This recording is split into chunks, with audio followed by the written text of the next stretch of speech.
I think healthcare is in flux. We're learning things. We're looking at the nature of disease, for example.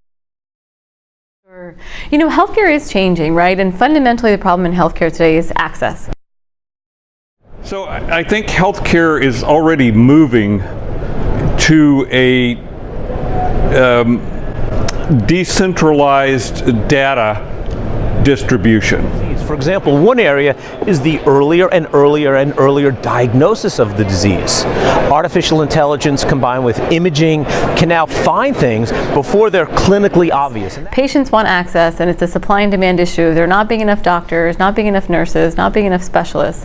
The data that used to be found only in a hospital system, maybe a clinic system, is now in many systems, which may be multiple hospital systems. So that's about the emergence of stage 0 disease. So we can find something earlier and earlier, and interestingly, that shares a border with prevention. So maybe technology and not exercise and green leafy vegetables is the real road to prevention. So I think when we think about CVS in the marketplace, when we think about Costco, Walmart, Amazon, Google, Apple, I think we're going to see that the transactional part of medicine will be there for the things like a common cold, a upper respiratory infection, a urinary tract infection.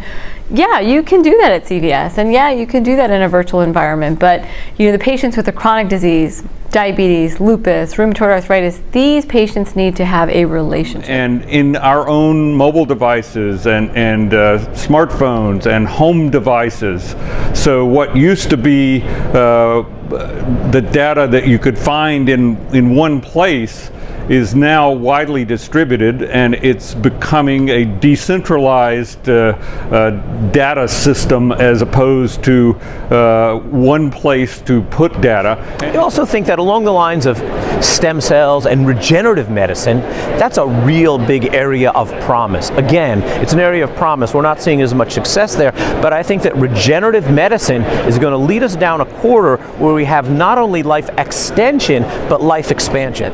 They need to have chronic care management. They need to have referral management, care coordination. I think we're going to see a lot more of the acute chronic diseases and issues being in the traditional healthcare environment. And I think we are going to see a consumerization of healthcare where a lot of things that are just, and with millennials coming into the stratosphere and not, I don't care if you're Dr. Patel, Dr. Garcia, it doesn't matter to me. I got a cold, I need some antibiotics. And in fact, I think our ability to move all the data to one place, which has been the story over the past couple of decades, creating a data warehouse and moving everything there, even that's not going to be possible indefinitely because there's too much data. It's growing exponentially.